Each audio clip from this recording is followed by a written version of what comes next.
What's happening in the canine industry? For all the latest news, views, and expert opinions, stay right here for the Canine Paradigm. You'll hear from industry leaders, experts, doyens of the industry, learned colleagues, movers and shakers, and the odd randy guest.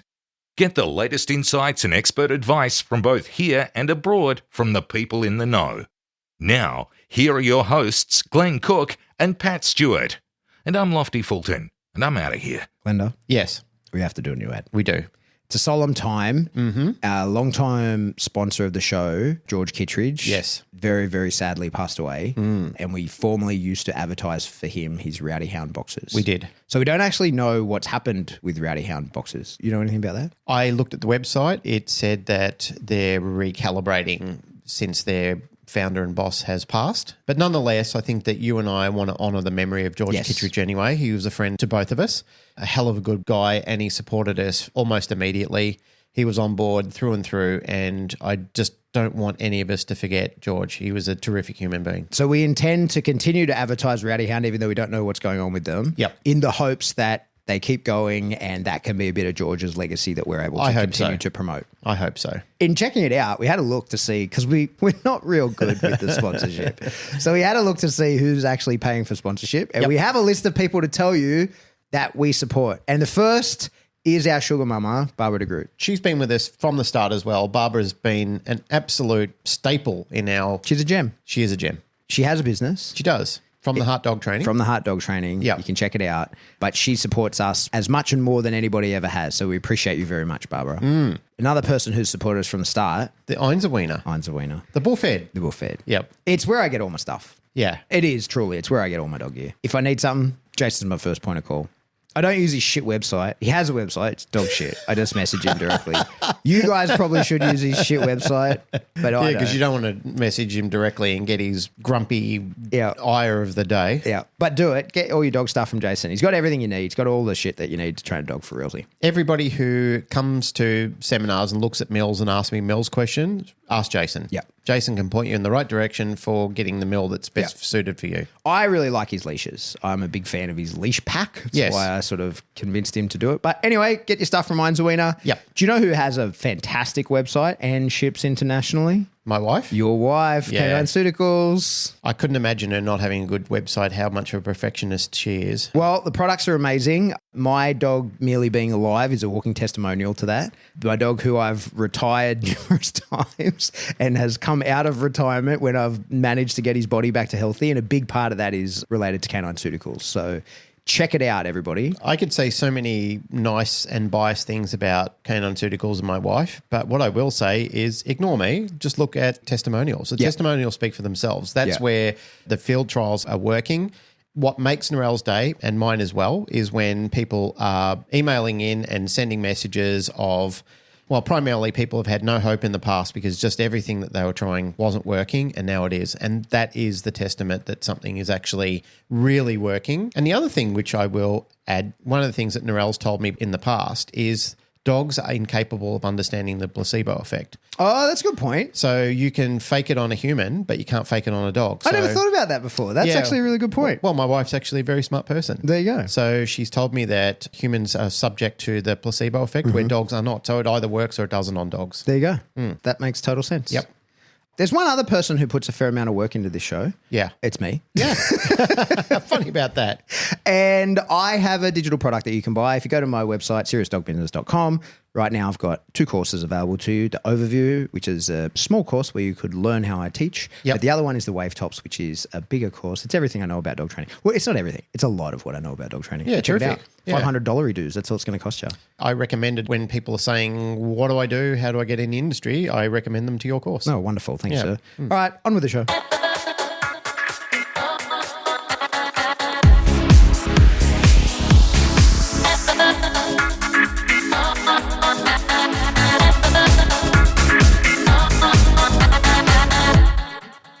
Welcome back to the Canine Paradigm. I'm your host, Pat Stewart. I'm joined today by my co-host, Glenn Cook. Getting close to Christmas. It is, sir. Right on the doorstep. Hey, I'm going to get straight into things. Yeah, let's do it. This week, I had another trainer bring in a puppy to me. It's a client of theirs, and it's some kind of mongrel pointy-eared dog. Like, it's a Dutchy Mallee Shepherd thing, right? I don't know. Like, I did find out who the breeder is, and I'm definitely not going to say his name on the show, right? Yeah. But these people have ended up with the dog, and it's destroying their lives. And it's a whole headache. It's causing all these problems. It's only a 16-week-old puppy. The trainer that has been helping them, it's a lot of dog. And so asked me for some advice. And I said, yeah, cool. Come around with the dog and I'll have a look. So the dog turns up at my place and it's clearly a fucking disaster, right? Like, I can see that this is a dog that has ruined some people's lives, like all 16-week-old pointy-eared miscellaneous herders do, right? And within 10 minutes, not 10 minutes, that's an exaggeration. 12 minutes, like, it doesn't take long. I now love this dog, right? I'm texting people I know, like, there's a wonderful dog that is in the wrong hands and we've got to figure out how we can get this. Like, if the owner decides that they don't want the dog, like, I'm starting to tee up all the people who might be interested in looking for a dog at the moment. Because immediately it became pretty clear to me that this dog is not a problem. He's just in the wrong space. And it gave me cause to think of, this dog is essentially destroying one family's life, right? They've got kids. They're not dog people. They don't know what they're doing with this dog. They're not set up to deal with that kind of dog.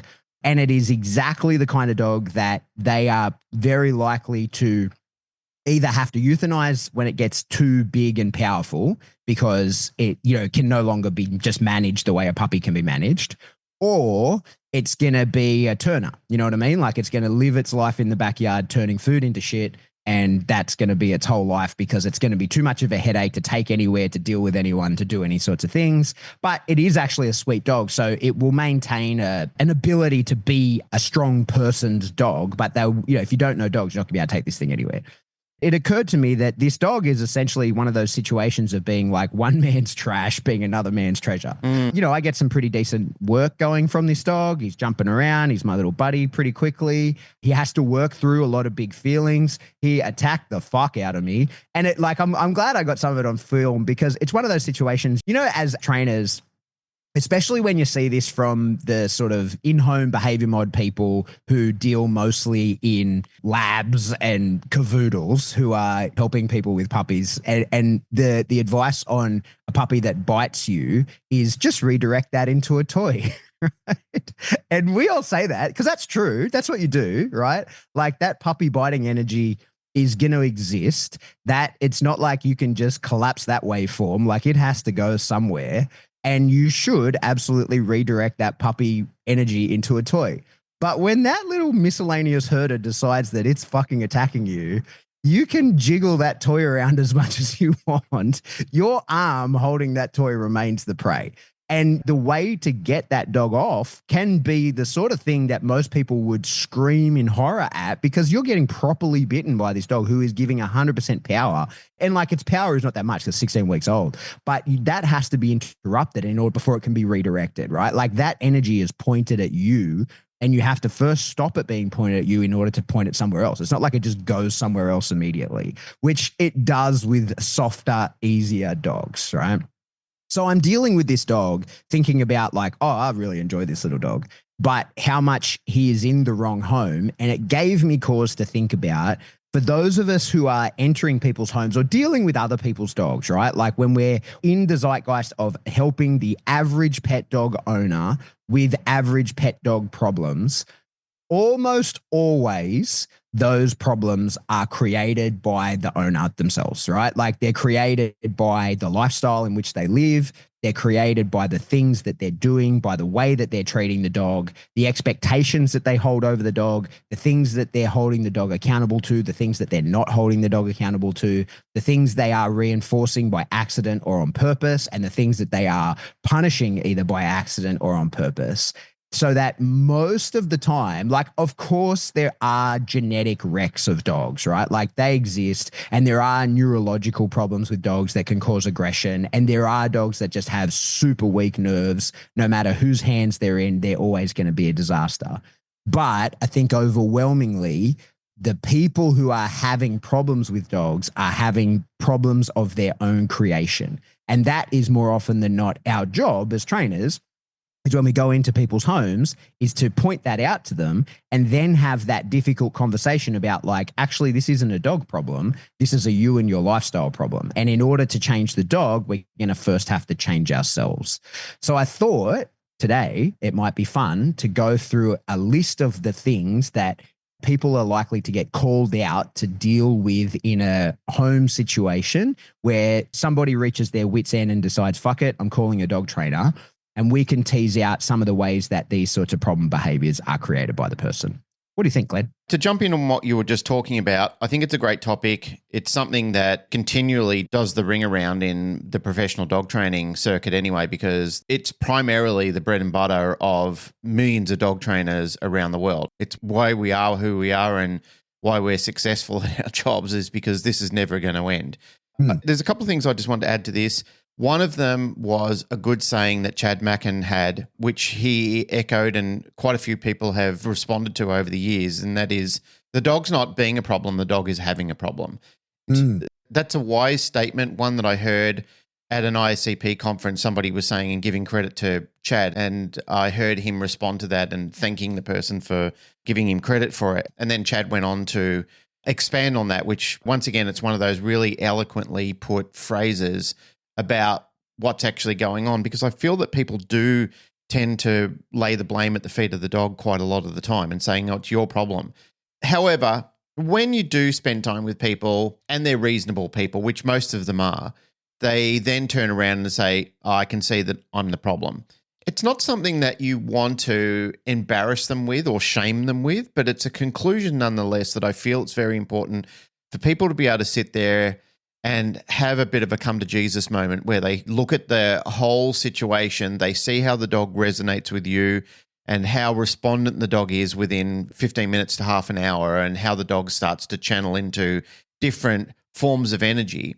So then they can have that, this is like an unlinking process. Like, I don't have a parallel relationship with this dog. And I feel that those sort of things are very important to, once again, form a complete assessment of whether this owner and the dog are going to have a successful lifestyle together, especially when you're talking about introducing younger dogs into the house. Like, how old's this dog? 16 weeks? 16 weeks. They got it at 8. It's it's a brand new puppy. If you're looking at something that you've had from 8 weeks old to 16 weeks old and already there's significant problems there, they did the right thing by coming to a professional and saying, hey, we're misaligned here. There's something drastically wrong. Another point that you did bring up was the issue of the dogs prey biting flesh instead of directing into toys and so forth. I've never really had a problem with any of my dogs over the years because, number one, I know how to deal with that. That's one of those conceptualized results that you were talking about before, where a lot of people just don't want to do what's necessary in the very, very, very short amount of time to teach that puppy, hey, this is not a good idea. This is not how it's going to go down. You and I are allowed to spar and we're allowed to play, but not to that level. And when it gets to that level, there's got to be a certain form of punishment that you have to understand that happens only because you're doing this to me and you're not allowed to do it to me, but you can do it to anything else. You can do it to the little sleeve or the bit of jute or the bit of rag, whatever. Like I mostly with puppies, I use a fucking towel. Exactly. It's just a little flirt pole or something like that, whatever it is. I mean, Mando did it with me when he was a puppy and he was getting quite serious about it. He's got a very, which a lot of Rottweiler puppies do have, they have this very inconsolable aggression when they're little puppies where they explode suddenly and it escalates from 0 to 10 in no time at all. There's been a significant amount of Rottweilers I've seen them do that when they've been puppies. It's not that they can't get out of it. It's just that you need the right person to show them the path. It's just a very short form redirection. Once it's presented to them, once they understand it, and once they have seized control of that, then everything is fine from there. But not doing that, it sets the dog. You know, I remember you talking to me years ago about there were times where you're taking dogs to Sam to set the bite. Setting the bite is a great concept of teaching the dog how to bite something properly and how to elongate it from there. And there are different means and strategies to be able to do that for working type of dogs. But in a concept of setting the bite too, like if dogs are setting the bite on you, that's something that they can have a history on that they will strengthen in later on in life. And those things are really, really problematic because they don't really go away And then when the dog feels any form of stress, it goes, oh, I remember what relieves my stress. It's biting you. And then, one of the family members. And then the people in the family turn around and go, well, this dog just doesn't work. He's aggressive. He's causing problems. But it's because the bite that the dog got set on was in them rather than projecting onto a toy or onto something like that. And I know that's not what setting the bite is. So I don't want to focus the wrong concept on what that is. But what I do want to talk about is that itself is something that causes long-term problem or short-term for the dog, because there's literally been millions of dogs that have been euthanized for exactly that problem, when all they needed to do was be directed into the right type of path and understand, I get it. I know that I'm not allowed to do this. But it was just by people that just couldn't bear that 5 to 10 minutes of a bit of discomfort and a little bit of conflict, and then setting it straight from there. Yeah, for sure. All right. We've opened the show talking about dog training. We've ticked that box. Hopefully we've hooked people. Now I get to do what one person, after we went through our conspiracy theories and talked about Joe Dispenza the other week. Yep. One person said they want to hear more of that. So that's enough. Of the 10,000 odd listeners, that's enough for me. I'm hooking in. So what I want to now frame the rest of what we talk about here is I mentioned it one time on the show and I didn't do a very good job of explaining it, and I'm not convinced I'm going to do a good job now. And it's something that when I teach seminars, I often sort of bring up, and I try and do a better job explaining it there. But it's this old story about the spider that you have to observe. Do you remember me talking about that? I mentioned it one time on the show, but here's a sort of synopsis of this. Now, like for me, one of the things that I'm pretty into, anybody that's ever, not that anybody ever does, but anybody that's ever actually looked at the tattoos that I have, except for the stickman on my legs, which are my favorite tattoos, but my actual sort of good tattoos, they're all different characters from mythology. Like I'm big into mythology. I sort of always have been. I think that ancient religions are fascinating, and I think that they're cool. And I think that the oral storytelling, like history, that the way that people have passed on information through story to help guide people is super important. And I think that got fucked up when we started writing things down. And now people think that things that were written 2,000 years ago are a literal fucking piece of information you should use in your modern day life, right? Rather than understanding the themes of those things. So one of the ancient stories, and I've actually tried to find an original source on this, and I can't find it anywhere. But the story exists in many places. It goes along the lines of this. On the day you were born, so too was a spider. Its singular purpose is to hunt you down, lay in wait, and then eventually bite you. However, it cannot bite you until you choose to look for it. You must consciously observe it. In a sense, you bring it into existence in that moment and you give it the power to bite you. It's one of those freak people out scary stories. And what I often say to people when they're working dogs and they start paying attention to weird things, like the dog might do something strange in one rep and they start focusing on like, oh, how do I fix that? And you go like, hey, that's a spider. Stop fucking looking at that, right? Like that was a peculiarity. But if you put too much attention at that, you're going to turn that into a real problem. That is going to become the very problem you're trying to avoid by giving it the attention that you are. And so the story of the spider reminds us that our attention, our reactions, and our energy are powerful tools. So that's the sort of woo-woo version of it, and that's my preferred version. But if you really are interested in this stuff and you think that now I'm a witch, look up like double slit experiments and stuff like that to understand. And, just like not last year, the year before, the Nobel Prize was given for the understanding that your reality is local, that if you don't see it, it doesn't exist. Reality requires a conscious observer to bring it into existence. In doing that, where your attention goes, your energy flows, right? So that's the story of the spider. If you're looking for a problem, you're going to fucking find it. That's the whole point of the spider story. Whereas if you don't go looking for the problem may still be there, but many problems can't actually manifest until you look right at them. That's not to say that you ignore all problems, but it means that you got to be selective about the way that you do it. So for me, I keep that in mind sort of all the time. Whenever a dog is doing something peculiar or when somebody starts focusing on something with too much energy, I often find myself saying to people, hey, stop looking at that spider. And then they say, what the fuck are you talking about? And I have to give them the whole spider story. But I want to keep that in mind as we start going through a lot of these things, because I think that a lot of the times when pet dog owners create problems with their dogs, they do that very unintentionally, but through the energy that they put into the different parts of the dog's life.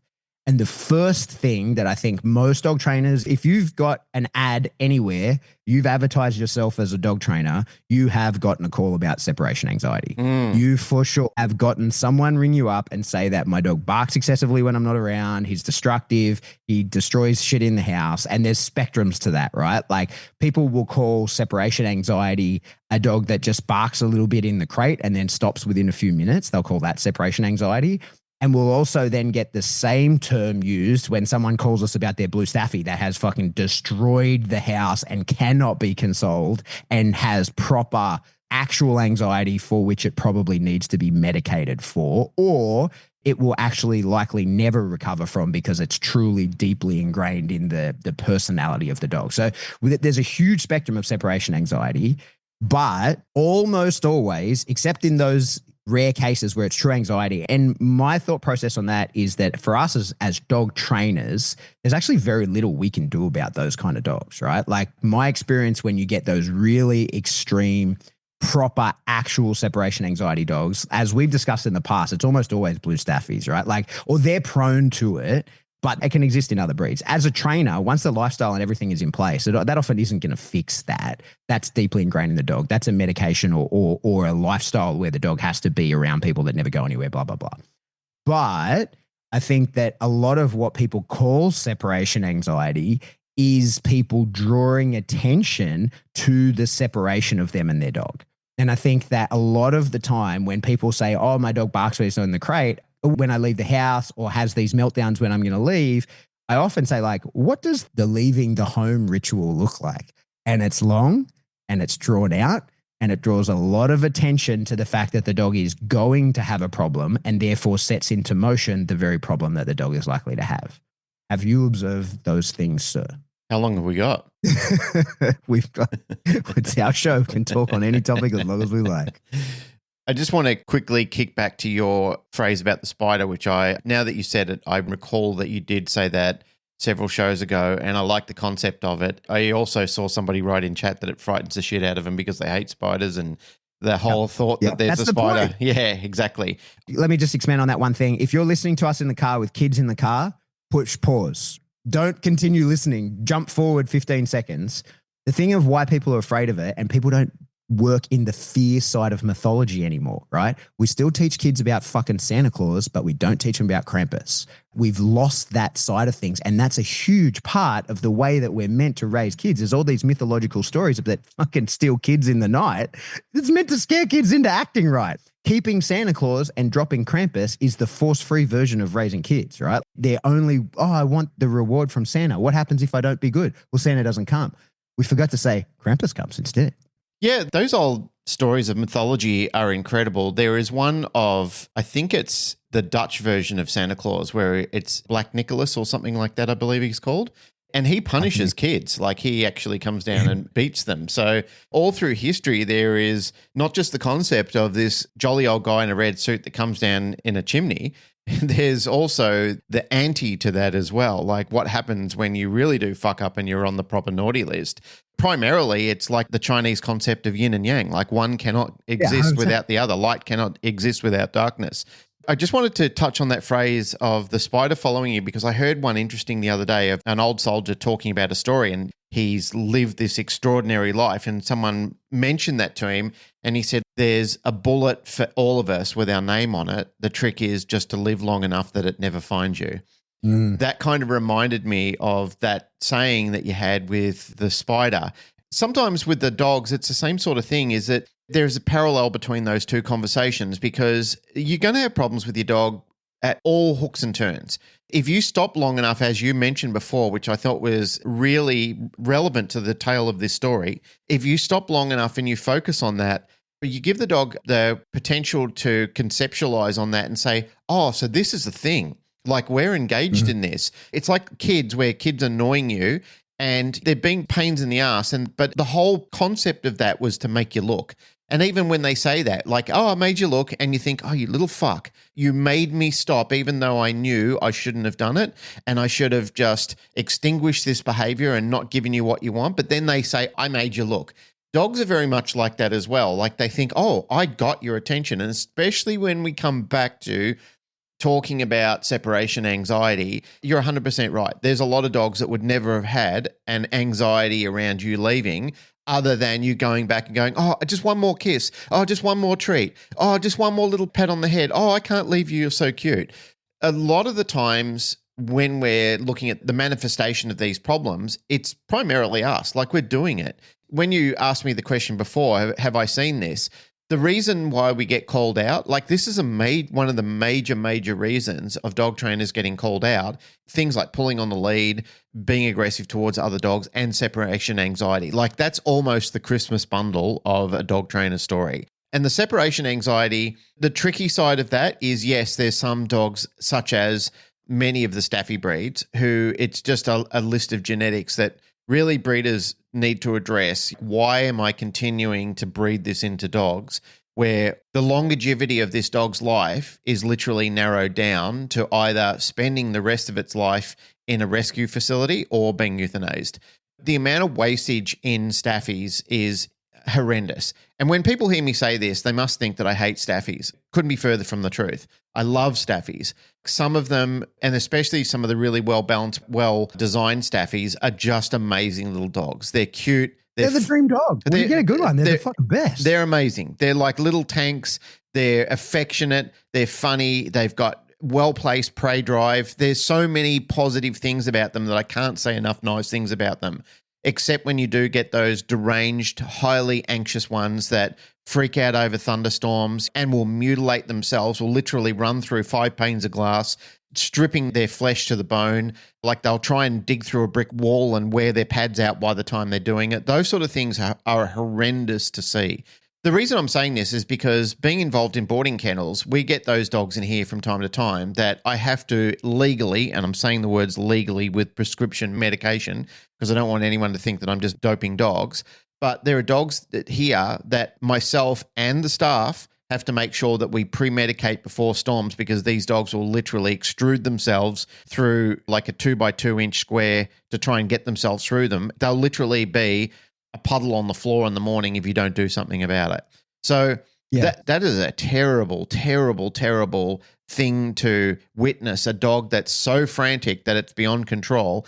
And then the dangerous side of that is that you're on a hysterical amygdala-driven dog, like a drowning person, that's going to take you with it because it doesn't have any response at that point in time. Like the prefrontal cortex of the dog, the concept of being aware and responsible, it's locked out of that. So it's in the most dangerous position for you and for it because it doesn't understand what it's doing other than, I think I'm going to die, I'm panicked, and I just want to try and survive the best way I can and try and outrun this problem. Those sort of things, I really do wish that there was like an international gathering of people where they were responsible and saying, look, I think this line is in my dogs. We really need to talk about breeding it out.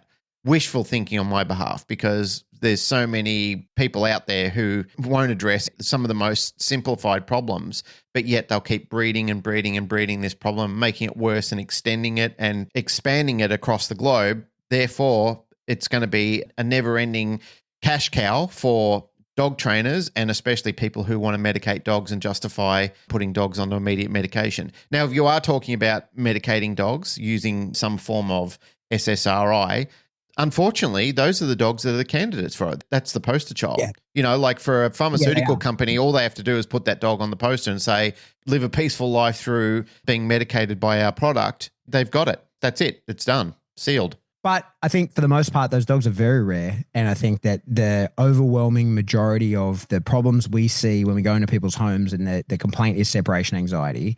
It's an inconsistent routines. It's lack of gradual acclimation. It's just like that you're living with the dog incorrectly. Agreed. But I think that often when people have all the routines in place and they're doing the enrichment and they're doing all the bits and pieces that we as trainers tell them to do and the behavior is still representing, in those instances, it's almost always some sort of overemphasis by the owner/handler on departures and arrivals. And that's where they're creating a bunch of energy at the separation and at the return, which means that what happens in their absence is this vacuum that has to be filled. You can't create a bunch of energy while you're leaving, point that all at the dog with your big goodbyes and all of that, and then just leave the dog to sit in curiosity about what the fuck is going on now. I think one of the things that always comes to my mind when I think about this, and in the terms of like how people raise dogs and even professionals that work with dogs, you know, Jazz is quite exceptional with dogs, right? Like in understanding how they think and feel and giving to them what is going to set them up for success. Not necessarily what they want, but what is going to set them up for success and complete them as a dog. And I've been with her for the delivery of 4 dogs, right? Like 4 dogs that she has raised and trained, and she's been the entire world to those dogs because they live with her. You know, I'm involved in the training so much as that I'm the one that getting bitten by them, and I'm the one that they find at the end of tracks and shit like that. But they're her dogs. And every time that we've ever handed them over, the way that it works is we've taken the dogs to where they're going to be handed over. We do a demonstration of capability, a bit of a like, hey, this is what they're capable of. This is their commands. This is how you do these things.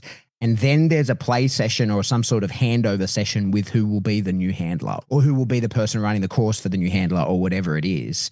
And in every instance, we've told those people now, okay, now that you've finished the session, close the window, shown you how to do that, and you take the dog off and put it away. And in one instance, it was, you know, dogs go into kennels, and the other it went into the car because we weren't at a place where the kennels were. And she never says goodbye to those dogs. There is never at the end of that, like, oh, I'll go over and give him a little tickle through the kennel or whatever, because she knows that's not going to help the dog. That will help her, right? That makes us feel better as people getting to say our goodbye to the dog. But that is not going to set the dog up for success because that dog has just had a positive interaction with a new person. It's walked away appetitively and gone into its new space. And it's immediately going to be start thinking about, okay, how do I fit in here? And having her turn up and point a bunch of like, oh, I'm going to miss you, my special baby boy. Good luck with your new career. That doesn't serve the dog at all in that moment. And I think that's the sort of thing that real dog people, like real handlers, real people who understand dogs, know that sometimes you have to put your own feelings on the shelf because you understand what's going to happen in this situation. And by creating a situation where the dog doesn't know what's going to go down, he doesn't know that he's leaving and that his life is about to radically change. All he knows in that moment is I just had a positive interaction with a new person. I've walked off with that person and now I'm waiting in the box. And ideally, whoever lets him out of that box should be that same new person to have another positive interaction. And that should be the case many, many times.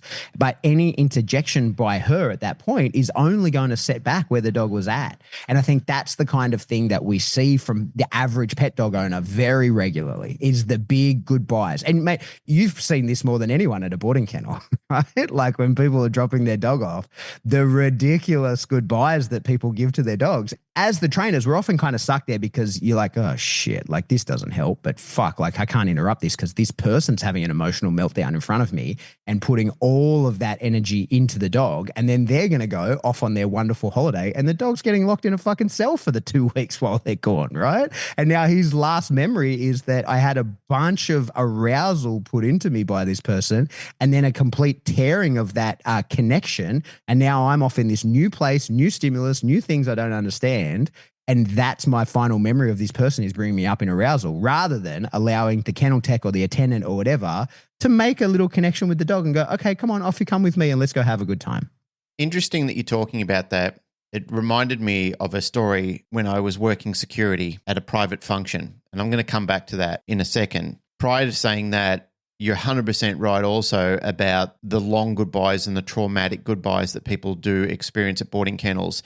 There's a really good movie called Love, Actually, that has like a bunch of great actors in it. Hugh Grant being one of the lead actors in it, but there's a myriad of great people in it. But the wonderful thing about the movie Love, Actually is I feel that it starts a lot at airports where people are meeting each other, you know, like over a Christmas period and they're all running up to each other, hugging and embracing and so forth. And those sort of things are really nice. I see the anti of that a lot of times at boarding kennels and so do a lot of staff that are there as well, where people are hysterical and they're emotional and they're crying in front of the dog and they're chasing after the dog for one last goodbye. And that could be 3 times the one last goodbye. They don't realize the infectious trauma that's laying on either a child or a dog when they put themselves in that position. Because the dog or even the child in those, let's say it's a parent seeing their kid off at summer camp or something like that, and that's what they see from their parents, the people who are their guardians, the people who are supposed to mold their futures, being that hysterical and that overwhelmed. And they're sitting there thinking, oh, this is a bad thing. The start to this journey is a bad thing. Like, that's the setup, that's the stage, that's the foundations that you're laying everything on, and that's what the entity is witnessing. They're looking at that and going, oh my God, what's going to happen to me from here on in? You're paving the path forward by behaving that way. So for people who are leaving the dogs at boarding facilities or daycare facilities, I know it's overwhelming. And that concept that you told me about with Jazz, that's incredibly fortuitous, because if she's done her job right, if we've done our job right, we don't need to have that one last pat, because we've given them a myriad of pats and a myriad of love all the way through the journey, that when we're ready to hand off, we should just walk off and let that dog enjoy its new path. We don't need to fan our ego anymore by saying, oh, I need you to remember me and I need you to pay homage to me. That's incredible. Walking away and just saying, well, I've played my part in your story. This next chapter is with this person. I'm out. And just fading off into the distance and allowing that dog, the malleability of the dog. Because as I said, if you've done your job right, that dog, in not a bad way, it won't miss you. It'll appreciate you because you played your role. You did what you were supposed to do. All the pats and cuddles should have happened on the journey of the way through it. You're building that dog up to have strength. And I used the word before, fortitude. Fortitude is an incredible word of describing the character of a person or an entity. And that's really what we're trying to establish in those foundational setups of developing children and developing puppies into adults, is we want to develop fortitude around them. We want them to understand that the challenges of life are something to embrace, not something to shrink away from, but something to show boldness towards, to come towards, to say, bring it on. This challenge is amazing. The more stressful things are, the more I know that there's a workaround. And you did a whole explanation of negative reinforcement last week, and that's how the dog should embrace it. Like, yeah, it's negative now, but on the other side of it, my life is going to get great. It's proven. It's a success story that we want to talk about. I want to go back to that little teaser that I talked about where I was working in a security job. It was a private function. It was in Melbourne before I moved to Sydney. And a colleague of mine asked me if I could do the job for him. He said, there's 150 people at this event. Can you get a team together? He said, it'll be a good party for the majority of it, but there will be people there that could cause a problem. So it just needs to make sure that it goes off without a hitch. And I said, yep, no worries. And I assembled a great group of mainly men, a couple of women. All up, there was probably 6 of us there. Some people might say a bit of overkill for a private party, but nonetheless, that's what the host wanted. They wanted to make sure they had sufficient coverage of people at the door and people within the venue. And I said, yep, no worries, done. For the majority of the night, it was going fantastic. And then this one guy walks up to one of my colleagues and he says, hey, these 4 guys have just arrived. They're like the local hoods, the local problems in the area. And they're here to cause problems. They're not here to be a part of the party. There's a couple of people in here that they're going to have a problem with. Some of them are exes of current girlfriends and boyfriend situations, so they're not going to let this slide. The minute he said this to my colleague called us on the radio and said, hey, we need to have a meeting quickly. He started to set this stage where I could see this fear starting to transpire across everybody. I pulled him aside privately and I said, hey man, what are you doing? And he said, what do you mean? And I said, you have got everybody on high alert now. Also, people at the party heard you say that. And now there's a wave of fear spreading through this party. There's no need to do this. You made everybody look at the spider. Exactly right. They made everybody look at the spider.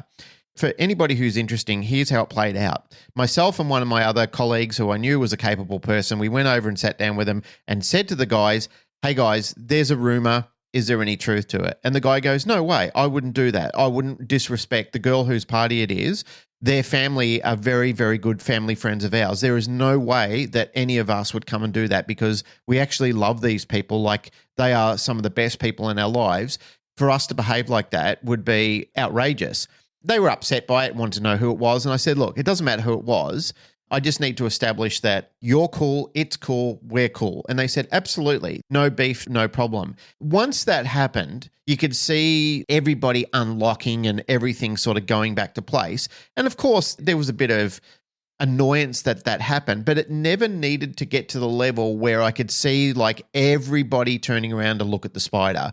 Those sort of situations are really highlighted when you get people that really start to focus on the problem rather than how to move through the problem and how to get to the other side of that and saying, all right, we've got a problem. Let's move to the other side of that and let's get back on track with what we're actually doing. Exactly. Yeah. And that's that drawing attention to it. Yep. All right. I'm going to move on. Guess what? My next thing that I think people usually get called to the house for is resource guarding.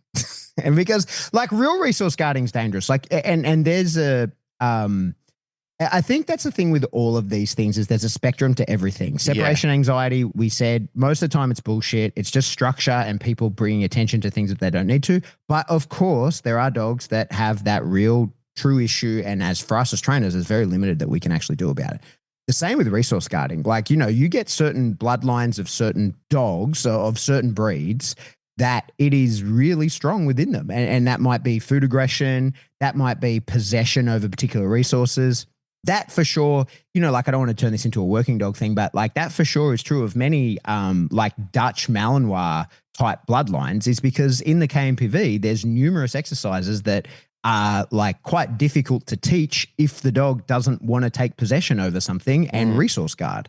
So a lot of those dogs, instead of trying to teach a dog to guard a box or to find it in the woods and bark mentally at it as a monkey drill, it's way easier to just have Mother Nature tell that dog, hey, when you find stuff, take possession of it and don't let anyone touch it, right?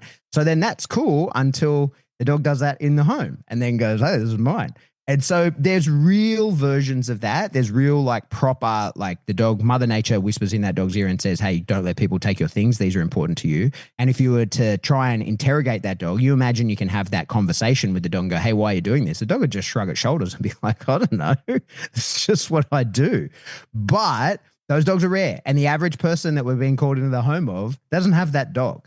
More often than not, when people have created resource guarding, it's because they're inadvertently reinforcing the resource guarding. And a lot of the time, I think that possession games can very quickly become real attempts to guard a resource, where you might get a young puppy that takes possession over something, goes into what looks like a position of dominance over it, but what is actually a play bow.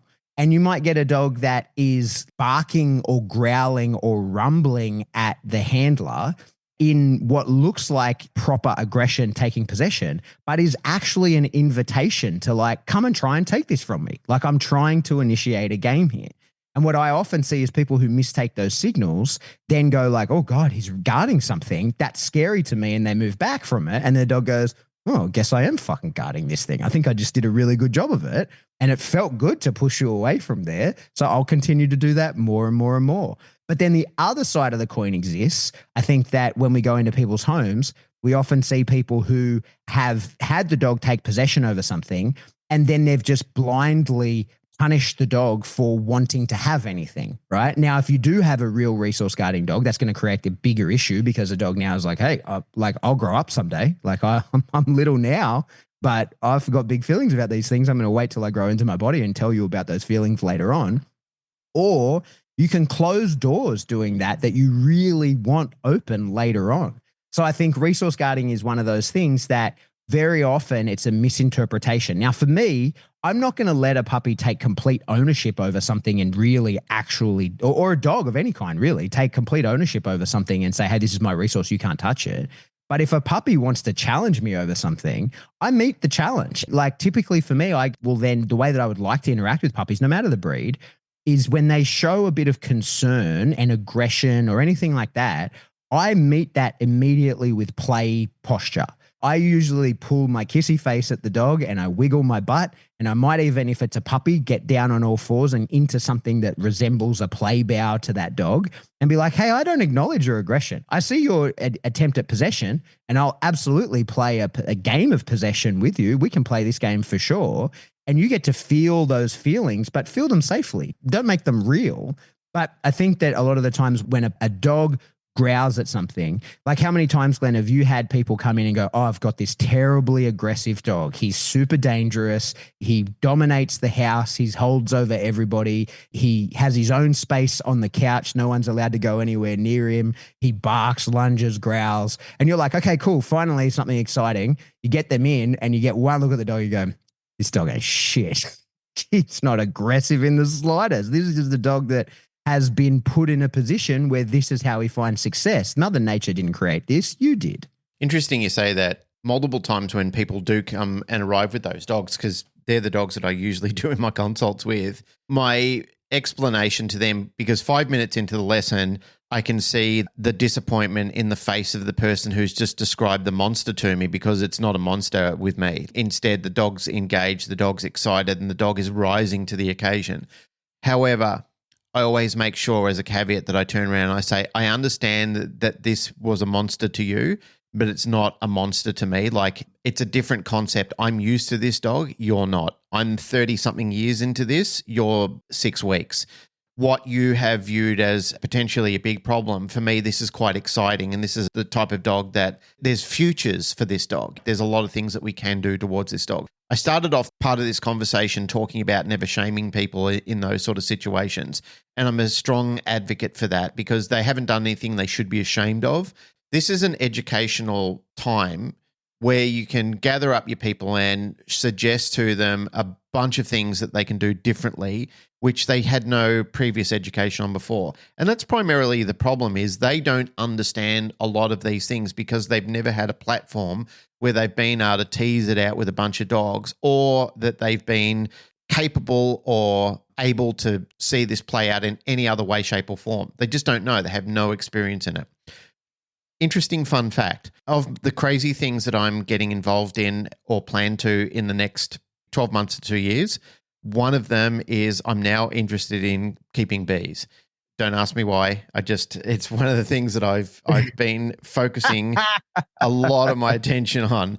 The whole thought and concept of keeping bees or opening the top of a beehive or anything like that, and being involved in inspecting bees and knowing the difference between drones, queens and workers and so forth, was horrifying.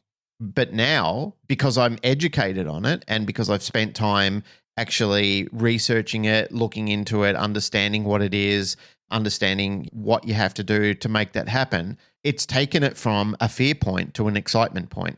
It's changed my concept of this. So there's a lot of things that people can be very overwhelmed with, and you can take dogs out of the conversation and just replace it with lack of experience. And as soon as you have a lack of experience, you also witness a lack of control. And when you have a lack of control or a lack of experience with anything, you feel overwhelmed, and it starts to peak a little bit of fear into you. That's when your brain sort of taps you on the shoulder and says, hey, mate, you and I don't know anything about this, and this could be dangerous. And if it's dangerous, we don't like dangerous things, because our parents or somebody who's been involved in shaping or modeling our past into our futures has always told us, don't do these things because you could get hurt. So many of us have had overprotective parents, overprotective grandparents, overprotective role models that have told us, hey, you shouldn't do this because you could get hurt or it's dangerous. What they really should say to you is, it could be dangerous if you don't learn about it, if you don't understand how to control this or how to make it play out better. And if something happens, then you need to be able to change direction in a positive manner that you can then once again learn how to take control of what's actually going on, or you can project a better future in what's happening. And a lot of times when we're trying to play out this story, or we're trying to help people with things like resource guarding or separation anxieties, I'm befuddled to understand and conceptualize myself with so many people doing so many social media stories and so many blogs and so much course information out there. To me, it just seems like, how could this still be a problem? Because there's a glut of information out there. Like, anytime I think of doing something on social media and I do a search of other people doing it, I think, if I do this, all I'm doing is just saturating a market of other people that do it.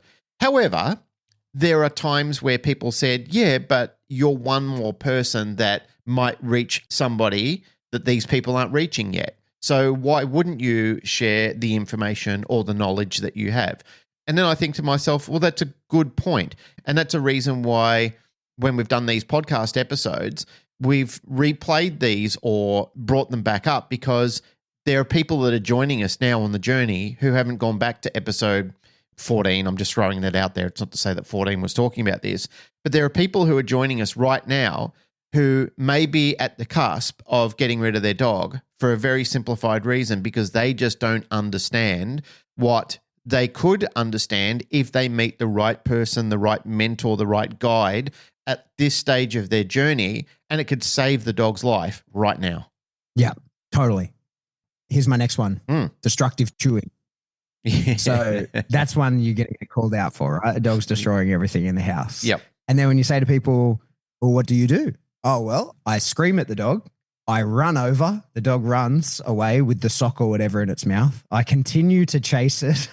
I get involved in a battle over the thing where I'm trying to pull it from the dog's mouth. And then eventually I get it off the dog and I put it away immediately. And you go, yeah, that's like when I'm trying to build a dog to really, really want something. That's exactly what I would do also. And I think that a lot, like what gets lost in translation, a lot of the time when we're talking about playing with a dog in the home, is the more attention you draw to anything about how the dog definitely shouldn't have it, and the harder you try not to let a dog have something, the more likely the dog is going to want to do it. And we know this. It's such an obvious thing. I remember one of my earliest, when I was at school, a friend of mine was trying to chase this girl, and the advice that he got from his own mother was to go after some other girl, because that will make the girl want him. Like, it's so deeply ingrained in everybody knows, make them jealous. Don't chase them around. That's what the dog is doing to you, essentially. The dog is inviting you into the game. And then you say to people, okay, but like, you don't want the dog chewing. What would you like? Like, have you got all the toys and stuff out? It's like, no, I'm trying to teach him not to chew. And I'm like, okay, but that's kind of like asking the sun not to rise. Yeah. Right? Like, the dog is going to choose something. He's going to choose something. We need to get some stuff that he can chew. And then they go, okay, well, like the internet says a Kong is a great thing for a dog to chew. And you go, yes, it is. And they go, well, I've got 10 of these fucking Kongs and the dog's not interested in any of them. You go, okay. But right now, that's just a very unappealing lump of rubber. Like, you have to teach the dog that that is something that it can and should chew on.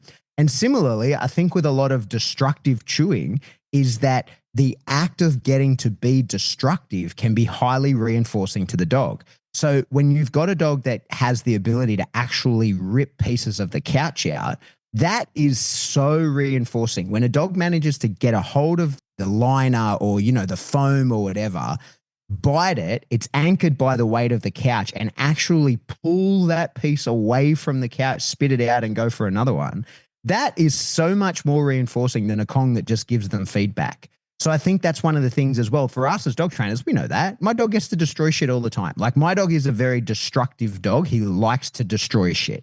So as a result, and what has gotten into our sphere in the dog training world is this idea of these indestructible dog toys. And it's like, yeah, but my dog likes to destroy shit. He doesn't like to, to an extent, he likes to try and destroy shit, but he likes to actually wreck it. So he'll chew on the Kong or the gonad or whatever the things that I give him when I say, hey, you can chew on this. But that doesn't scratch the itch the same as it does as when I eat pizza on a Friday night and I give him the pizza box to carry down to the bin with me. And when we get to the bin, I release him and he just shreds it into a million little pieces of cardboard. And he bucks around like a bronco. And then I'm like, hey, congratulations, man. You destroyed something. And I pick up all the little pieces and I put it away, because that destructive dial has to be spun, and it's going to be spun into the things that I allow him to spin it into, or into my couch when I'm not looking. Choose your own adventure. What are those little rings that babies chew on? I've never had a baby before, but they're like little teething ring. Yeah, it's like a teething. Yeah, ring. Yeah. Babies need to chew on things, and babies need to pick up things, and they need to explore, and they need to have experiences with things like that in their own life. Their teeth are moving, their gums are hurting, and it's the same thing with little puppies as well. Like, in 6 to 12 months, the transformation that a dog goes through it's very observable to us. We can see so many things happening between the 8 to 12 month cycle of a dog. There's so many things happening. They're rapid growing. It's all normal in their lifeline, but it's sudden to ours because most humans live anywhere between 70 and 80 years of age, where most dogs these days, and it's a bit of a sad thing, live up to 10. They should live well beyond that, but we're fucking them up with a lot of issues, but we've already gone through that. The reality of that 8 to 12 month period, or let's even shrink it down to 8 to 6 month period, there's a lot of skeletal and physical changes taking place. And yeah, they're feeling some big feelings about that as well. There's a lot of hormones that are quickly rushing into their system, and they need something to do during that period of time. There's a concept that I've talked about a while back with young children, even with adults, that idle hands are the devil's tools. Sometimes you need something to do with your hands. Some people in meetings need to fidget. They have fidget sticks or fidget cube. Yeah, you've got one. I forget. We're not a video show. I'm sitting here with a knuckle bone in my hands working it right now. There are times where you and I are in studio together and I have to pass you something to squeeze or to move. Otherwise, I can see you sitting there twisting the cord around as we're talking about, which is then triggering me because I'm watching you destroy my microphone cord because you're fiddling with things. And I do it with a pen. Like I turn a pen, or I don't do it while I'm recording, but I click the end of a pen, which I'm often told in meetings that's very annoying. So sometimes in my pocket, I'll take things because my mind's just racing and I just need other things to occupy it on. Otherwise, I can feel that I'm becoming very edgy or uncomfortable in the conversation. So wise owners of dogs and wise mentors in dog ownership and training educate their people. And as I said, this is part of being that mentor in that structure where you can say, your dog needs a pizza box to shred up. That's something your dog needs to turn around and take out in the backyard or even on the carpet in front of you. It just needs to tear it apart and be done with it. And then if people say, oh yeah, but all the mess to clean up. Well, do you want it to be the fucking couch? Because this could very easily trigger straight into the couch because then the dog goes, well, I've got nothing to satiate these big feelings on that I need to put my teeth into something. I just need to pull something apart for 5 minutes and then I'm good. Our Frenchies do the same sort of thing. There's nothing more exciting for them than to chew up a box. It's a little bit of picking a few things up off the carpet that take you no more than 5 minutes. And I'd much rather that than find that they've gone and swallowed a sock, which Ladybug's done periods of time, because we just haven't given her that successful out on. Yeah, you're right once again, with that concept that dogs need to chew something up or need to be involved in like a little bit of destruction. Well, find something that's not going to be a $3,000 to $5,000 experience for you. Give them a 10-cent box. Yeah. And I think that's the thing, like that's kind of what I'm getting at here, right? Is there's kind of two ways to look at all of these problems that we're discussing. There's the real sort of dog trainer way, and we can talk about behavioral science. And the truth is that destruction is the dissection of the predatory chase sequence. That's why it's there, right? Now, some dogs don't go through the whole predatory chase sequence. Some dogs are much more interested in like the strike or the fight and stuff like that. But the dissection is a part of it. And that to some dogs is very important. And so Mother Nature just keeps telling them, like, you need to shred this thing. You need to rip it apart. And this is so false, the way that we have cultivated the predatory chase sequence, that it's no longer like natural. It's not like a tiger that just goes through the entire sequence. It stalks, it chases, it strikes, it fights, it parades, it consumes, it dissects and consumes, right? Like dogs are, because we use it to train them, some dogs are exceptionally high in the hunt. Some dogs are exceptionally high in the strike. Some dogs are exceptionally high in the fight because we've genetically created that. And so some dogs, the dissection is super important to them. And so you have to then go, well, Mother Nature knows that you want to shred things apart. And that would serve the purpose of that dog catching things in order to tear it apart, right? Like, so that's the way to look at it as, you know, more behaviorally, more like put your dog trainer hat on. But when we go back to my original sort of way I wanted to look at things through this is that energy has to go somewhere, right? Like that destructive energy exists. And if you were to just put it in a bottle, it's just going to be like a Coke can that you shake up, right? It's just going to get more and more pressure inside of there. And you're either then going to have that energy represent somewhere else. If it finds a way out of your containment, it's going to go into something else. And that could be good. You might create more power somewhere else that you like it, but it also could be bad. It could create that energy somewhere else that you don't like it. And your destructive behaviors might become barking behaviors or something like that, right? Or it could become chasing behaviors and things like that. It's going to go somewhere. So it's one of those things where we look at the dog and we go, hey man, I see you. I see that's important to you. I see that there's something inside of you that says you need to rip stuff up. I will give to you a controlled opportunity to do that and scratch that itch for you. I'll let you spin that dial. I'll let you feel that thing. And like I say, every time I do this with my dog, like my dog is destructive of equipment. If you leave him alone with equipment, he'll destroy it. He's not the kind of dog that you can slip a sleeve to and he goes and just bites and holds and possesses the sleeve. He's the kind of dog that goes away and starts like ripping the handles off it and shit like that because he wants to wreck stuff. So I know that. I know that's who you are. I don't want my, every time you rip the tab off of a sleeve, that cost me $150. I'm not doing that. And I'm definitely not allowing you to destroy my house and my couch and all that kind of thing. But here's a controlled space where I can see it's important to you. Scratch that itch for you, man. And it doesn't need to be like Mother Nature doesn't tell him you have to catch a rabbit and shred the rabbit and then consume it after you've done that. It just tells him you got to wreck something every now and again, man. And so when he does that, he's a more happy, more complete, he's a better version of himself. And I observe that, and I've posted a video of it. Once he shreds something, he shreds a box, he then bucks around. It's a true expression of joy. And if you were to ask him, hey, why are you so happy? He'd just be like, oh, I did the thing. Yes. What was the thing? Oh, it doesn't matter. I got to do the thing, right? The thing that has been building within me, the energy that has been growing within me, that desire, I got to express it. Have you been in circles before of dog trainers or learned people within this industry where one of the points that's raised within the group is, I just don't understand why people get dogs if they can't control this behavior? Have you heard that before, or words to that effect? Yeah. Have you been a passenger in those videos before where you're watching people in nature going up to pat bears or pat warthogs or even penguins or raccoons or something like that, where within minutes you think, oh, this is terrible, this is going to end badly. And it does. Like the animal. And especially it's the big prey animals like bison and moose and shit like that, where people are like, oh, this thing's afraid of everything. I'm like, exactly. No, it's not. Exactly. For many people who are asking that question, like just observe people who have no concept of what's going to happen next, who do exactly that, where they walk, like they put their kid next to a large bison and in the next frame you see the kid go hurtling through the air, or like an antelope trying to stomp on somebody or skewer it with their antler or whatever it is. There's so many displays of that sort of video.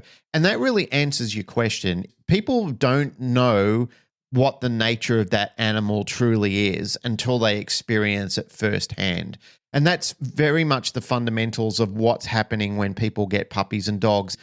It used to frustrate me to no end as well. Like I used to think, why would you do this? But then I'm watching a glut of these videos where I'm just seeing person after person after person of different colors, ages, races, creeds, mentalities, etc., being stomped, gored, bitten, stung, whatever it may be, by a range of reptiles, animals across the globe. And then it answers your question perfectly. They really don't believe that this is going to happen. They have a conceptualized idea in their mind that this is like Lion King, and that if I walk up to Pumbaa, he's going to be friendly towards me and it's all going to be great. They don't realize this is a real live warthog that's unpredictable and feels unsafe, or even wants to challenge them over space, and will put that nice big tooth on the side of its head straight through their leg and gore them for 5 to 10 minutes. They have no idea that this is going to happen. So this is why people get stuck with these issues with dogs, is because they have no idea that this is going to happen, because they've seen so much animation through their life, or they've seen so much fool's gold on social media where they see somebody showing them the nice side of owning a dog, because that's what people want to show on social media. They want to show the beautiful side of relationships with dogs. People don't like talking about the ugly story or exposing the ugly story. We do, and there are people that do it. But most of the time when people are seeing imagery of this, it's all beautiful outcomes that they haven't seen the hundreds of hours of work that's gone into progressing this to the point where it's polished now and it looks remarkable and it's beautiful. And it is, it's beautiful. And that's the way it's got to be done. But a lot of times people, it's like that movie Click with Adam Sandler. They just want to fast forward through life where everything they believe is going to be good and they don't have to put up with the boring stuff or any of the inconvenient, ugly truths. They just want to hit that fast forward button and go fast forward in time until where it's amazing and everything just falls into their place and their work flows and everything manifests so nicely. And Alfred de Souza said it so well in a very minimized version of the quote where he talks about where he finally thinks that if I go through life and all these hurdles and all these problems, I get them out of the way, then life is going to be smooth sailing. But then something else happens, like more bills to pay, more problems arise. And then finally I figure out this is life. This is the ebbs and flows of life. This is how it works. There are good days and there are bad days. And what you have to do is minimize those bad days by focusing on the good days and realizing that this is also the negative reinforcement of life, that things are negative on one side, but there eventually it will clear up. The storm will pass. And then there is smooth sailing on that side of it where the positive side of it does come back out.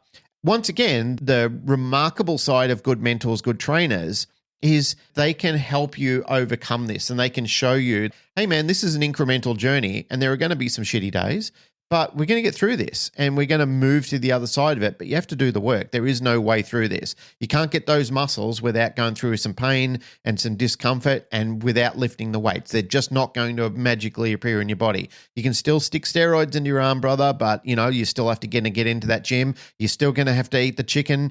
You're still going to have to eat the broccoli and you're still going to have to lift those weights on a regular basis ongoing. And you're still going to have to drink that creatine and do all these things. There's no way that that's just going to appear. There's no way that the behavior of the dog is just going to magically get better unless you go through the reps of making it work for you. Yeah. And I think one of the key things, it's probably the last thing we're saying on this, is that a lot of what we think of problem behaviors with dogs, so much of the things that result in our phone ringing and someone saying, hey, I need you to come around and help me fix this problem with the dog, is just a very natural behavior from the dog. It's just being expressed in a way that the people don't like it. A long time ago, I read Moby Dick. I read it because, I was aware of the book. It's a classic, but it never come up in any of the, my schooling or anything like that. There was no course to read it. And I had this commander in the army. We were deployed in Afghanistan. He was obsessed with the pursuit of this one bad guy we were chasing, who, mind you, with the benefit of hindsight, turned out to be multiple different people, which I made the claim on at the time. I was like, I feel like we're fucking chasing a ghost here because this doesn't stack up. I'm on the one on the ground here actually talking to people about this guy, and I don't think he exists. I think it's multiple people, which turned out to be bad. Anyway, I digress. He made us do a lot of dumb shit, like quite extremely dangerous stuff. And we borderline had to have a mutiny one night because he sent us 2 nights in a row to the same place to try and intercept this guy. So we went the first night, not there. The second night, guess what? We fucking run into a giant ambush on our way to go and collect this guy, right? So it was clearly the third night was the same thing. And someone said it's his white whale. And I didn't really understand the reference. And so I asked and they said, oh, it's from Moby Dick. And so I read Moby Dick. And yeah, it's about the pursuit of the white whale and trying to get it. And he destroys and completely destroys his own ship and his crew and blah, blah, blah. But what I think I took away from it more was that the whale was just being a whale. The whale wasn't doing anything to them. He was only responding to the aggression that is pointed towards him. I think an important theme of the book is that you cannot get revenge on a wild animal because it doesn't have intent to cause you harm.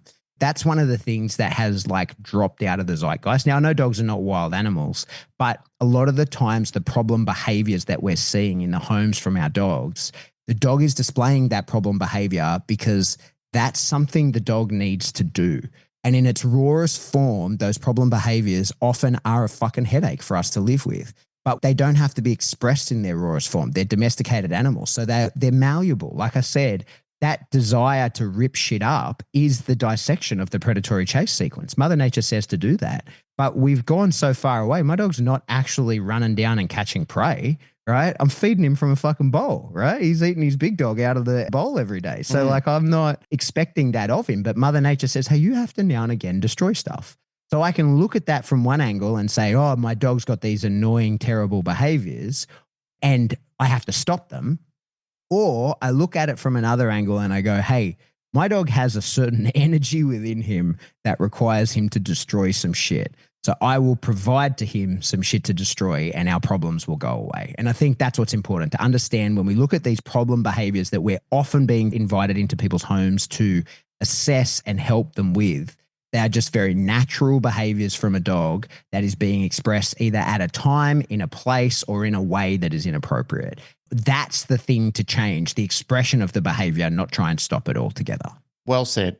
To wrap it up from me, I've often talked in episodes where I express the wonder and the concern that my fellow colleagues in the industry have when dogs are displaying these type of behaviors and their reactions to it. On the flip side of that, I probably should also remind people, be happy that the phone is ringing for you and that people are having these problems and concerns, because like vets with sick animals, if these animals don't present as sick, their job is pretty much going to dry up pretty quickly. That corner vet store might suddenly realize if every dog was as super healthy as it was, there would be no need for me to be here.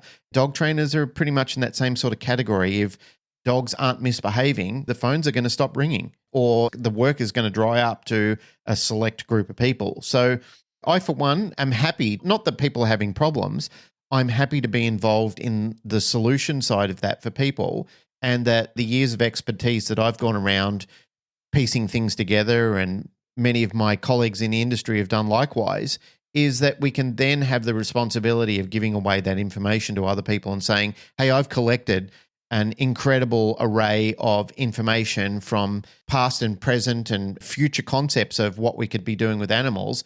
I've got a Rolodex of information here that I think will fit the plan for your dog, and I can show you a way through this. You and I have revealed, Pat, in many times before, there's sometimes that people are just a little bit lonely too, and just having another human being connect with them on a level where they can have someone to talk through. It may not be just a problem with their dog. It might be just a problem with their life as well. And you might be the person that talks them off the edge of that cliff. For sure. Think of that amazing connection that you have with another person and the dog. It's a bit of a package deal that you might have, A, talked that person off a cliff, or B, you've resolved that problem with that dog, was on the cusp of either being euthanized or put into like a disposable situation where that dog was going to be removed. But you played a magnificent role in changing the life of a dog and a handler or a family. And I think that when you really reflect on it, it's such a privilege that you played a role in that. It's such an amazing privilege that you've been a part of that journey. And the amount of times where I've looked back at how privileged I am to have shared that journey with so many people, dog trainers, people coming into the industry, people getting their first dog, their second dog, their 10th dog, doesn't matter what it is. But it's such a privilege that you got to share some insight at some portion of that timeline with that person and that dog.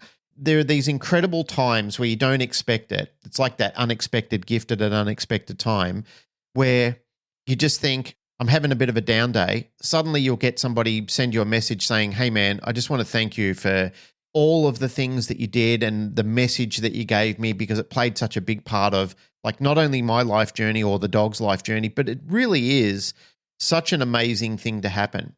You and I have experienced this together and differently on our own timelines.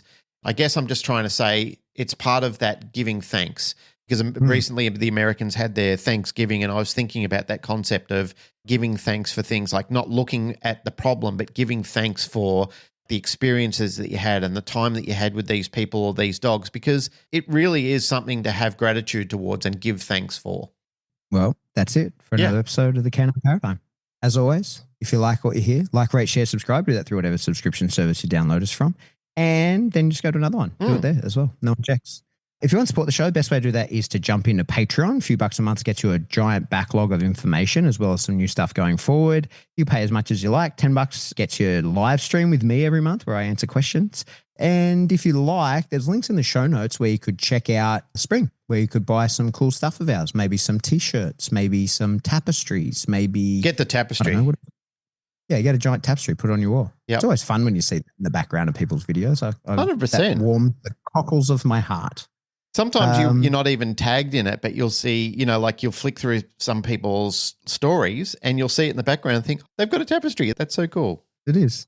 If you want to get in contact with us, the best way to do that is to jump into the Facebook discussion groups. Lots of people in there always being kind and sharing information with each other. Or you can shoot us an email. Did you do Patreon? Did you do Patreon? Yeah, Patreon. Yeah, I did it. Okay. Yeah. You did it. Okay, cool. $3 a month. Yeah, that's Extra true. episodes. Yeah. If you want to get in touch with us directly, shoot us an email. We are info@thecanineparadigm.com. Love you all. Goodbye.